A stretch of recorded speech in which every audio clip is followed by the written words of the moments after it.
Hello, I'm Richard Holden, Head of Franchise in Lloyds Banking Group. I'll be your host for this session. In this module, we'll cover the importance of a good business plan, what should a business plan contain, what support is available to help you, how to present your business plan, sources of available finance, the lending assessment, and your relationship with the bank. Planning a business is not a simple matter of scribbling down a few ideas. If a franchisee is going to make their plan work, a much more thorough approach must be adopted. A business plan simply sets out your business idea, your objectives, and how you intend to achieve them. It shows there is a good market for your product or service. You should treat your plan as a working document. Whilst you will need it to secure financial backing you're looking for, your plan should never gather dust. It should be a great tool for measuring where the business is to where you thought it would be. It helps you identify opportunities for your business, as well as development areas you may need to concentrate on. You should regularly review your business plan, as it can be a great management tool for any business owner. No business plan is ever set in stone, and your plans will evolve over time, so update your plan at least once a year. When you start out, any lender will want to study your business plan, so it needs to demonstrate you have the ability to build a successful business in your chosen market. A lender will only provide you financial assistance if they're confident you'll be able to repay the financial commitment you're taking on. Your business plan will help provide confidence that you've thoroughly researched the opportunity and you have fully considered how you intend to develop your business. Whilst thorough research is necessary, a great business plan doesn't need to go into minute detail of every aspect of the business. It will be relevant, it will be punchy, and it will be to the point. It will grab the bank manager's interest so they want to lend you the money. So what would I expect to see in a great business plan? It's always useful to start off with an executive summary which provides a brief overview of what you're looking to achieve. Personal details of the business owner should include your name, address, contact details, age, dependents, etc. You can include previous experience, skills and knowledge, or include your CV if you have one as an appendix to the plan. Your plan should set out your mission statement and your short, medium and long-term objectives for the business. Nobody's going to hold you to these objectives. However, it's useful to understand from the outset what you want to achieve. A brief overview of the franchise brand and its history is helpful. Whilst the bank's franchise units may be fully aware of the franchise opportunity you're investing in, the plan may be read by a bank manager or a credit underwriter who doesn't deal with that particular franchise brand on a regular basis. The bank's franchise unit will be on hand to guide them, however it's best to include some overview of the franchise opportunity in your plan. Explain what the business does and how it does it. Include details of premises, vehicles, equipment, IT, stock, suppliers, customers, etc. Detail what local market research you've undertaken to incorporate demographics, potential customers, and your competitors. If you have staff who are important to the business, then list their roles and experience. Set out a marketing strategy to include any proposed launch event, public relations, website, local and national advertising, media profile, leaflet drops, and promotional offers. The financial section is an important part of any plan, and it receives close attention from any bank manager reviewing your financial support. It's tough to predict the future trading performance of your business, particularly if you're starting out, where assumptions will be based upon market research and possibly past performance of other franchisees in the network. Financial projections for the first 3 years of trade are usually sufficient. However, the bank will be able to guide you. The cash flow forecast and profit and loss projection should be broken down monthly. It is also useful to provide an end-of-year balance sheet for the business.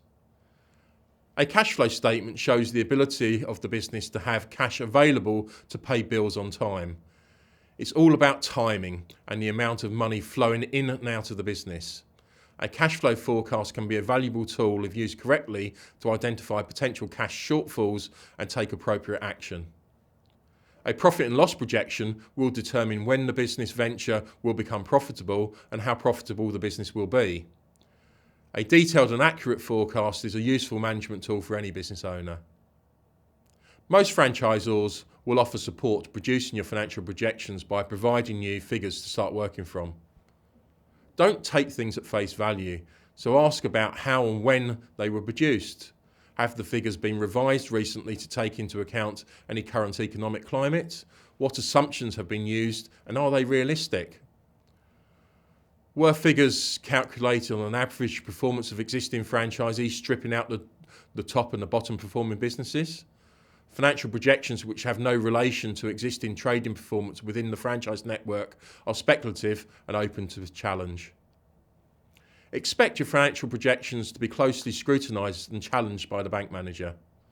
If you're taking on an established franchise operation, then provide the latest financial accounts and up-to-date management accounts for that business. In addition, the bank would require a breakdown of the business owner's personal income and expenditure position, as well as their assets and liabilities summary. The bank manager will cross-reference this with your personal bank statements to ensure that you've provided an accurate summary. This section should include how much capital you're investing in the business yourself and how much you're looking to borrow from a lender and for how long. State what security you're looking to offer the bank to cover the proposed finance. Also declare if you've had any past or present financial difficulties, no matter how small they are. The lender will carry out a credit search, so we'll find out if any default information is registered against you.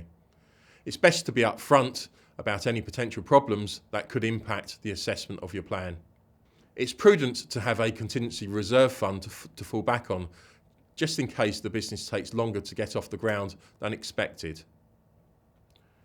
Producing a SWOT analysis is a useful exercise focusing on the business's strengths, weaknesses, opportunities and threats, and it can really help you demonstrate you've clearly researched the potential opportunity.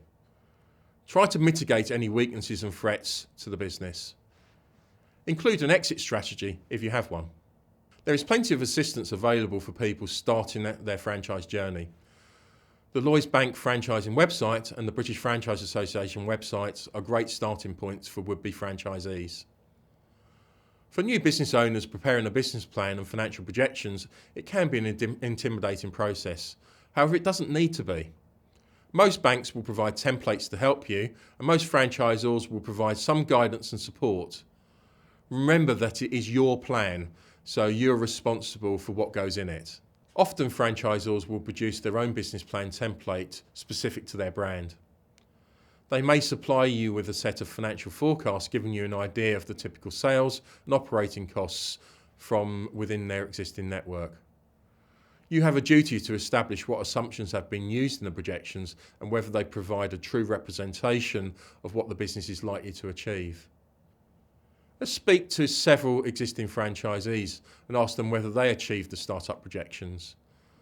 Your local market research and evaluation of your competitors should assist you adapting any centrally produced figures to reflect a realistic potential of your own business opportunity. There is no substitute for thorough research, and whilst you initially get a good understanding of the business opportunity from speaking to the franchisor, you should speak to as many existing franchisees within the brand you're researching before you make a commitment to invest.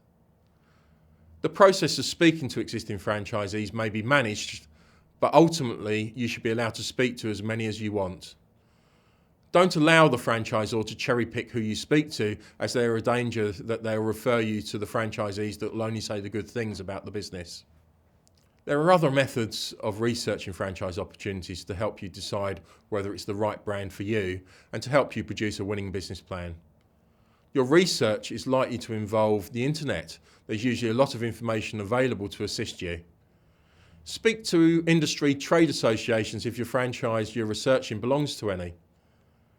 Find out whether there's been any recent market research on the industry.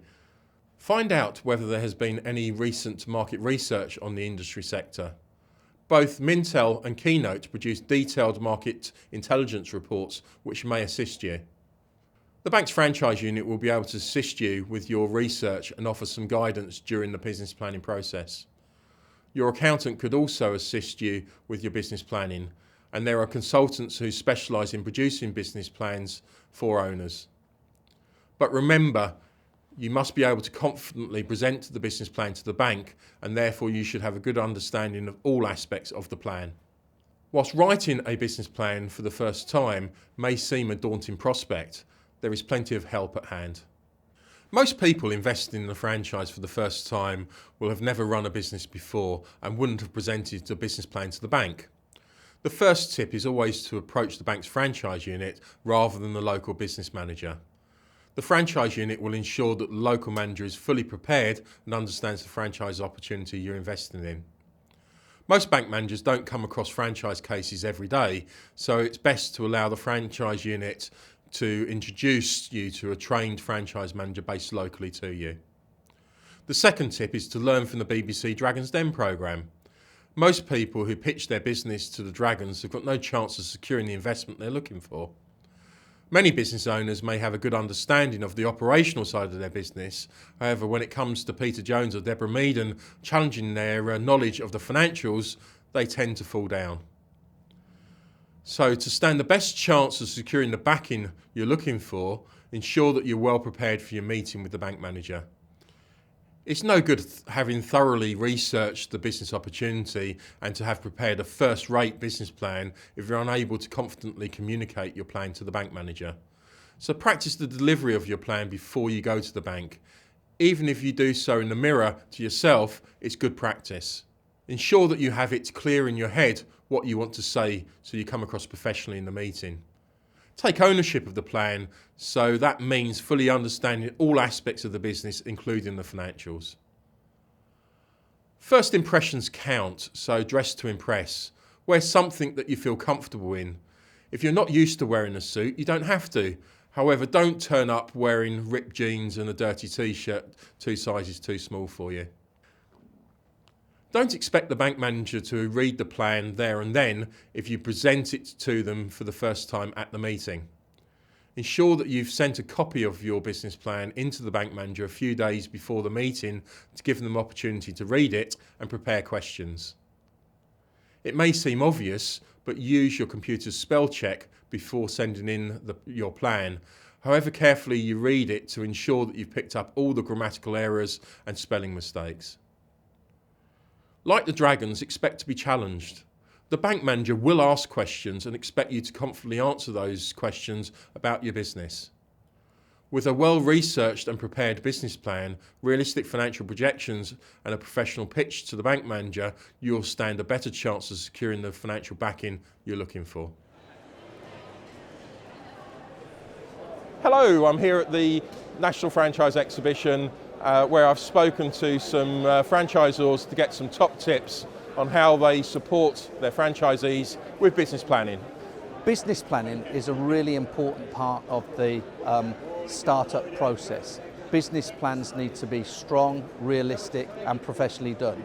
So we work with our franchisees to put together a strong business plan for at least 2 years. Most of our franchisees, when they come along to see us, have never produced or even looked at a business plan. So most of them need a fair amount of assistance in presenting a business plan that is going to be acceptable to the banks. What we are very firmly of the opinion that the franchisee should actually create the business plan obviously with our assistance. What we don't have is a single templated business plan that we effectively add in their names and their location and present it to the bank. I think that most of the banks actually don't like that. They much prefer the franchisee to produce, even if it is a lesser document, something that they've actually thought about and worked out. So obviously we supply the projected figures and the various bits and pieces they're going to need to construct that business plan, and then we'll review it prior to it going into the bank. Business planning, very important part of the process of starting and running a business. We liken a business plan to a business sat-nav. And if you can imagine starting on a business journey from where we are today to where somebody wants to get to in the future, that business journey, if it's mapped out beforehand, if you have a business sat-nav which will help you to identify what's around the corner, so that you're aware of payments, for example, that need to be made in advance, so that you make sure you're prepared fully to actually have the cash available to you. Business planning falls into two categories from our perspective. On the one hand, you've got the non-financial issues, so we need to understand what the objectives are of the business, and also just make sure that they tally with the personal goals of the individual person. Once we're clear on the objectives, where we're trying to get to on that business journey, then we can sort out a strategy in order to help you get there safely. So that strategy will have a lot to do with the resources that you'll need within the business.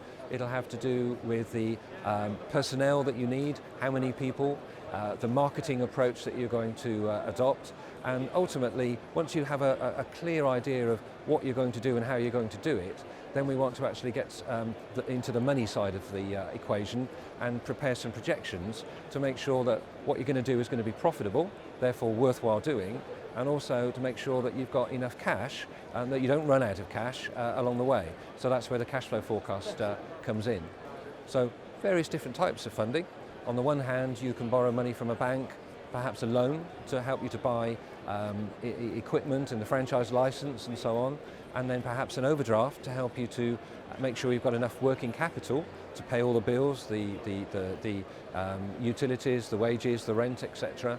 But what's important is not to borrow up to your limit, if you like, for the purchase of things like vans and equipment and machinery and computers and what have you, and hit that maximum amount that any bank might want to lend you.